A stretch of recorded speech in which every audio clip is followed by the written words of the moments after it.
আসসালামু আলাইকুম সবাইকে। কেমন আছেন সবাই? আশা করছি সবাই অনেক অনেক ভালো আছেন। আজকে আমি আমার বোনের বাসায় রান্না করব হাঁসের মাংস। আমার বোন এত ভালো রান্না করে, তারপরেও নাকি আমার রান্না ছাড়া আজকে চলবেই না, আমারই রান্না করতে হবে। আমার দুই বোনেই বায়না ধরেছে আজকের রান্নাটা নাকি আমারই করতে হবে, তাই আমি রান্না করা শুরু করে দিলাম। তবে আমাকে দিয়ে আজকে সব রান্না করানো হচ্ছে না, শুধু হাঁসের মাংসটাই আমাকে দিয়ে রান্না করানো হচ্ছে।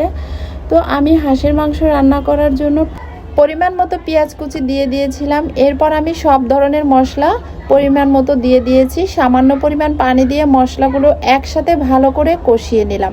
এখন আমি ধুয়ে পরিষ্কার করে রাখা হাঁসের মাংসগুলো কষানো মশলার মধ্যে দিয়ে দিলাম। এরপর আবারও আমি মাংসগুলোর মধ্যে সামান্য পরিমাণ পানি দিয়ে মাংসগুলো ভালো করে নেড়েচেড়ে মশলার সাথে মিশিয়ে নিব। হাঁসের মাংস যত বেশি করে কষানো হয় তত খেতে বেশি মজা লাগে, তাই আমি মাংসটা একটু বেশি করেই কষাবো। মাংস কষাতে দিয়ে আমি ভিজানো চালগুলো ব্লেন্ডার করে নিচ্ছি পিঠা বানানোর জন্য। এই তো চালগুলো পিঠা বানানোর জন্য সুন্দর করে ব্লেন্ডার করে নিলাম। এদিকে মাংস কিন্তু ভালো করে কষানো হয়ে গেছে। এখন আমি মাংসের ভিতরে একটু গরম পানি দিয়ে দিব। তার আগে আমি কয়েকটা কাঁচা রসুন দিয়ে দিলাম। এরপর আমার বোন এসে আরেকটা চুলায় পিঠাগুলো এক এক করে সুন্দর করে বানিয়ে নিল। আমার বোনের হাতে ছিটুটি পিঠা অনেক বেশি সুন্দর হয়, খেতেও অনেক অনেক মজা হয়। দুই বোন মিলে আজকে পিঠা বানালাম, মাংস রান্না করলাম, অনেক বেশি ভালো লেগেছে একসাথে দুই বোন পিঠা মাংস বানাতে।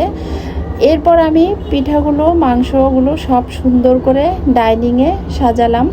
আর আমার এভাবে রান্না শেষে সব খাবার ডাইনিংয়ে সাজাতে এত বেশি ভালো লাগে। বাসায়ও রান্নাবান্না শেষে এইভাবে আমি ডাইনিংয়ে খাবার সাজিয়ে একটু একটু করে ভিডিও করি। আর আমার বোনের হাতের পিঠা বানানো কেমন হয়েছে আর আমার মাংস রান্নাটা কেমন হয়েছে সবাই অবশ্যই কমেন্টে জানাবেন।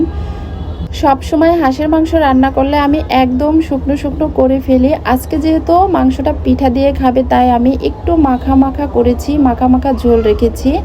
ভিডিওটি এ পর্যন্তই। ভিডিওটি ভালো লাগলে অবশ্যই কমেন্টে জানাবেন। সবাই ভালো থাকবে, সুস্থ থাকবে। আল্লাহ হাফেজ।